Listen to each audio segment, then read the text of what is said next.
We're back for your ears only. I'm David Alpern with AP's Warren Levinson and some entertainment interviews from our Voices of the Century project. But first, this quote from last week's news. America and Israel are wicked. Wake up, Muslims.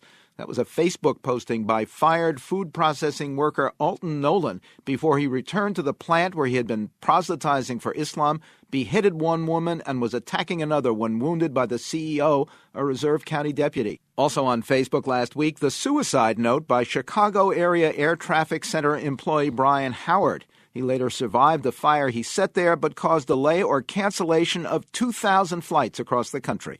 Now this on Movie Magic and more. The clown with his pants falling down, or the dance that's a dream of romance, or the scene where the villain is mean. That's entertainment. A signature song from MGM's The Bandwagon introduces another Newsweek Voices of the Century project, this time highlighting the men and women who made popular culture over the last 100 years, from the silent pictures through the golden age of Hollywood and TV to new forms and sensibilities of global entertainment. To begin, we've selected our own conversation with actress Katherine Hepburn, August 23rd, 1987, about making The African Queen with Humphrey Bogart, and especially the famous scene where Bogey's covered with leeches. A leech is repellent beyond belief. It made that bug I found this morning in my sink look like a dear old aunt. But a leech is slimy, disgusting, revolting. And I tell in my book what Bogey thought about leeches and how I suggested that he cover himself with them, and he suggested that I do it first. And I certainly never did it.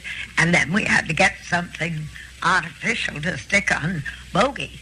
And Bogey was a pretty skinny fella, so nothing wanted to stay with him. Terrible. Well, I mean, we made every kind of leech out of everything, and I don't know what finally worked. We also asked about her long career. I think I've had it lucky, and I've had it easy. I've had a period where they thought I was a terrible dud. Now they think I'm a saint, so I've run the gamut, as Dorothy Parker would say. Finally, all the times that she complained that they were out to get her. Who was they? Who's they? You. You. And the public, the audience, not in movies, but in the theater. And then there came a moment when I was playing Coco. That's late. That's 1970 or something like that. And I was singing, which I'm not a singer, as we all know. But, and I thought, oh, God, what am I going to do? No, I can't sing. And I'd always visualized myself as opening my mouth, and this glorious sound would come out. Everyone would faint with joy. And I thought, they'll just kill me. That's all. They'll say, we paid such and such, and she can't sing at all. But they listened, and they were amused, or they were moved for some reason. And I thought, you really are not out to shoot me, are you? It was a warm discovery to me. And I thought, they must like me. That's why they're here. Katherine Hepburn in 1987. Next, Norman Mailer telling Jack Kroll about making up a dirty word in The Naked and the Dead and how it loosened up the language forever. At the time, you simply couldn't get near printing F***K. It was totally impossible. Nobody even could contemplate it. So from the word go, I started with fug. And it never occurred to me even try for fuck. I didn't go near it. And the book came out. All sorts of funny things happened. One of the editors at Reinhardt, who read the book late, said, oh, he uses that word so many times, we've got to cut it out. And then my editor, who was named Bill Rainey, was working to protect it. So what happened was that, I was over in Paris at the time, didn't even know about this until later, is one of them was going through and taking out thugs. Really? Maybe about half of them, and then Bill Rainey was going in behind him and putting them back. But what happened is that loosened up, the use of thug loosened up the question in such a way that 3 years later when Jim Jones came, he was using F.K. And then the only part of that story that ever bothered me was that people said afterward, Mailer was using fuck, and then the publisher said he had to use fug. He gave in. It never happened that way. If bad language lingers today, so do the elegant lyrics of Ira Gershwin set to the magical music of his brother George. We asked singer Michael Feinstein, who worked for Ira, why they endure. There's always the cliche they don't write songs like that anymore, and they don't.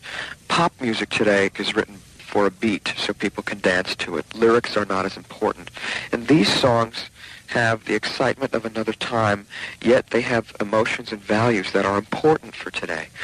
Those songs are very romantic. Gershwin songs have a lot of romance in them, and people want to experience that romance again. And you can live that all through this music. I believe in these songs. I believe in what they say, and I don't look at them as nostalgia, because when something has value for today's world, regardless of when it was created, it makes it contemporary. And did he ever wonder what George might have accomplished had he lived? Yes. One thought about that a lot when they were with Ira, and Ira always felt very guilty that George died and that he lived. Ira was 18 months older than George, and it was his kid brother, and we would discuss what might have happened if George had lived, and Ira maintained that George would have gone on to write wonderful, quote, serious music, but he also was very interested in writing songs and Tin Pan Alley music, and would have continued to do both. At the time of his death, George had told a friend that he had conceived a string quartet in its entirety, and at one point he said, I've got to write that damn thing down because it's making me crazy. And also he was going to write a symphony, and of course those things never happened. Singer Michael Feinstein on this program. Singer-dancer Fred Astaire was eulogized for us on June of 1987 by star choreographer Bob Fosse, not long before his own death. The issue was Astaire's elegance yet unfailing masculinity. Well, it was masculine, but it wasn't macho. I don't think he ever had to worry about that. You know what I mean? He never tried to be the male. He just did it so well. It was like so poetic to me. How did Astaire do it? The people who did work closely with him say he just started improvising to the music, and that music was terribly important to him. And he just started playing around, and from that would grow these marvelous routines. Did you ever find yourself watching an old Astaire movie and saying, oh my God, that's where I got the idea for some step or dance that you had done in the past? Oh, sure. When I first started, I mean, that was how I started. I started imitating him, openly imitating him, saying this is my impression of Fred Astaire. So a lot of moves that I have. Bob Fosse in 1987. We also heard from Michael Feinstein, Norman Mailer, and Katherine Hepburn in person in her Manhattan townhouse, my favorite interview of all. From our December 26, 1999 Voices of the Century show. Now this quote from last week's news. Full of love, awe, and gratitude. That was a tweet by Chelsea Clinton after the birth of her first child, Charlotte, retweeted by grandparents Bill and Hillary Clinton, whose presidential plans may or may not be affected. Next, good sports for your ears only.